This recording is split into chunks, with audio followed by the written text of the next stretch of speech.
2025 പുറത്തിറങ്ങിയ ഒരു അടിപൊളി സോംബി അപ്പോകാലിപ്റ്റിക് ഹൊറർ സിനിമയാണ് 28 Years Later. വളരെ ത്രില്ലിങ്ങോടുകൂടി തന്നെ കണ്ടിരിക്കാൻ പറ്റുന്ന ഒരു സോംബി സിനിമയാണിത്.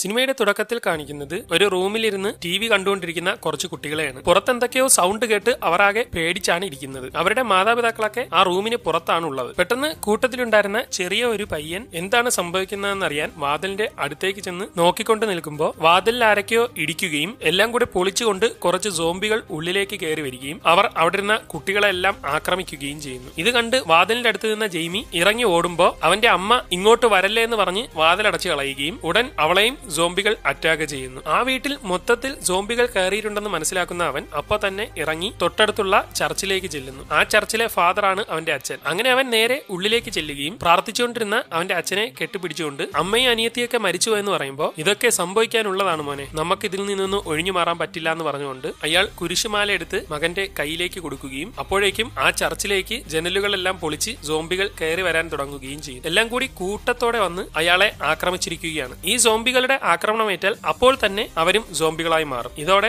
എല്ലാം കൂടെ അടുത്ത ആളുകളെ ആക്രമിക്കാനായി അവിടുന്ന് പോകുന്നു. ഇതെല്ലാം അറിഞ്ഞുകൊണ്ട് ഒരിടത്ത് ജെയ്മി ഒളിച്ചിരിക്കുകയും എല്ലാവരും അവിടുന്ന് പോയെന്ന് മനസ്സിലാക്കിയ ശേഷം അവൻ അവിടെ നിന്ന് ഇറങ്ങി ഓടി രക്ഷപ്പെടുകയും ചെയ്യും. അങ്ങനെ സോംബി വൈറസ് UK മുഴുവൻ പടർന്നു പിടിക്കുകയും അത് ലോകത്തിന്റെ പല ഭാഗത്തേക്ക് പടരുന്നതിൽ നിന്ന് തടയാൻ വേണ്ടി ഈ വൈറസ് പടർന്ന മെയിൻലാൻഡ് മുഴുവൻ അവർ ക്വാറന്റൈൻ ചെയ്തു. അവിടെ നിന്ന് സോംബികൾക്കോ രക്ഷപ്പെട്ടവർക്കോ പുറത്തു കടക്കാനോ മറ്റുള്ളവർക്ക് അകത്തേക്ക് കടക്കാനോ കഴിയില്ല. പിന്നീട് കാണിക്കുന്നത് 28 വർഷങ്ങൾക്ക് ശേഷമാണ്. ക്വാറന്റൈൻ ചെയ്ത മെയിൻലാൻഡ് എന്ന് പറയുന്ന സ്ഥലത്തേക്ക് ആർക്കും പ്രവേശനമില്ല. അവിടം ഒറ്റപ്പെട്ടിരിക്കുകയാണ്. സോംബി ആവാതെ അതിജീവിച്ചവർക്കും അവിടെ നിന്ന് പുറത്തേക്ക് കടക്കാൻ കഴിയില്ല. അതുകൊണ്ട് തന്നെ അവർ ആ ലാൻഡിനോട് ചേർന്നുള്ള ഒരു ചെറിയ ദ്വീപിലാണ് താമസിക്കുന്നത്. മെയിൻ ലാൻഡിൽ നിന്ന് സോംബികൾക്കൊന്നും അങ്ങോട്ട് കടക്കാൻ പറ്റാത്ത തരത്തിൽ അവർ സുരക്ഷയും ഒരുക്കിയിട്ടുണ്ട്. അവിടെയുള്ള വൈറസിൽ നിന്ന് അതിജീവിച്ച ആളുകൾ തങ്ങളുടേതായ ജോലിയൊക്കെ ചെയ്ത് അവിടെ തന്നെ ജീവിക്കുകയാണ്. അവർക്ക് പുറം ലോകവുമായി ബന്ധപ്പെടാൻ കഴിയത്തേയില്ല. അവിടെ പ്രധാന കഥാപാത്രമായ ജെയ്മി ആഹാരം ഉണ്ടാക്കിക്കൊണ്ട് നിൽക്കുകയും ഇതിനിടെ അവന്റെ മകനായ സ്പൈക്ക് അവിടേക്ക് വന്ന് അവർ ഒരുമിച്ചിരുന്ന് ആഹാരം കഴിക്കുന്നു. ഇതിനിടെ മുകളിൽ അവന്റെ